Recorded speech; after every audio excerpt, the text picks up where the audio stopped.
Guys, നമ്മൾ വന്നേക്കുന്ന ഒരു ക്വിക്ക് വോളി എടുക്കാൻ എങ്ങനെയാണെന്ന് പറഞ്ഞു. ക്വിക്ക് വോളി എന്ന് വെച്ചാൽ സാധാ വോളി തന്നെ, എന്നാലും ഒരു നല്ല വോളി. അതിനുവേണ്ടി എനിക്കിപ്പം പാസ് തരാൻ ആരുമില്ല. ആ ഭിത്തി തട്ടിക്കണ്ട, അവിടെ പോസ്റ്റാന്ന് വിചാരിച്ച് നമുക്ക് അടിക്കാൻ നോക്കാം. എനിക്ക് കുറച്ച് എക്സ്പേർട്ട് ആവുന്നുണ്ട് ഇത്.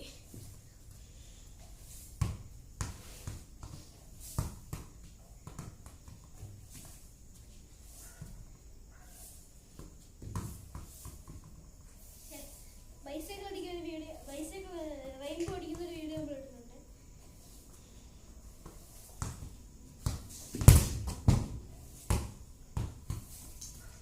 ഇത് നല്ല ഗ്രൗണ്ട് അടിക്കുന്നത് നല്ലതാണ്. ഗോൾ കീപ്പേഴ്സിന് പാടാണ് ഗ്രൗണ്ട്, ഇങ്ങനത്തെ ഗ്രൗണ്ട്. ഹൈ അടിക്കുവാണെങ്കിൽ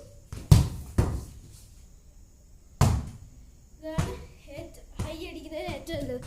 മാക്സിമം നമ്മുടെ ബോഡി നമ്മൾ ചരിയണം, നമ്മുടെ ബോഡി ഫുൾ അതിലേക്ക് ആകണം. അപ്പോഴത്തേക്ക് നമുക്ക് കറക്റ്റ് ഇതിൽ വരും.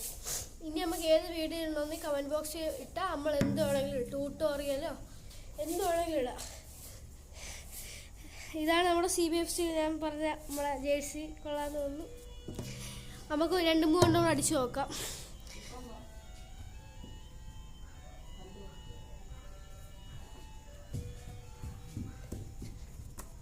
അടിച്ചു നോക്കാം.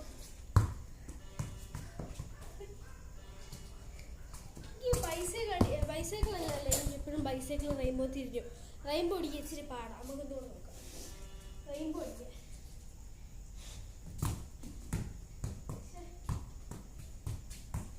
റെയിൻബോ അടിക്കുക ഇച്ചിരി പാടാണ്. ഒന്നുകൂടെ നോക്കാം.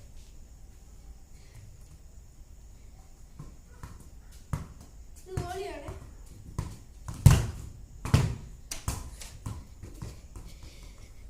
ഇപ്പം അടിച്ചത് നല്ല പവർ വേണം. ഞാൻ അടിക്കുന്നത് ഇത്ര പവറില്ല, നല്ല കുഴപ്പമില്ല. ഒന്നുകൂടെ ചെയ്യാൻ വെക്കും.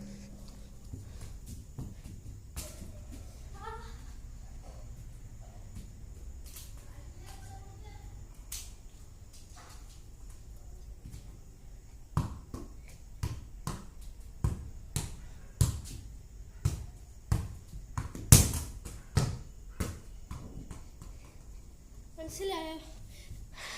ഇങ്ങനെയാണ് നമ്മൾ കറക്റ്റായിട്ടൊരു വോളി അടിക്കേണ്ടത്. നമ്മുടെ ടോസിങ് വെച്ചുകൊണ്ട് ഇങ്ങനെയാണ് നമ്മൾ അടിക്കേണ്ടത്. നമ്മുടെ ഇവിടെ ഇങ്ങനെ നമ്മൾ അടിക്കുന്ന കഴിയും തറ വരുന്ന പിന്നെ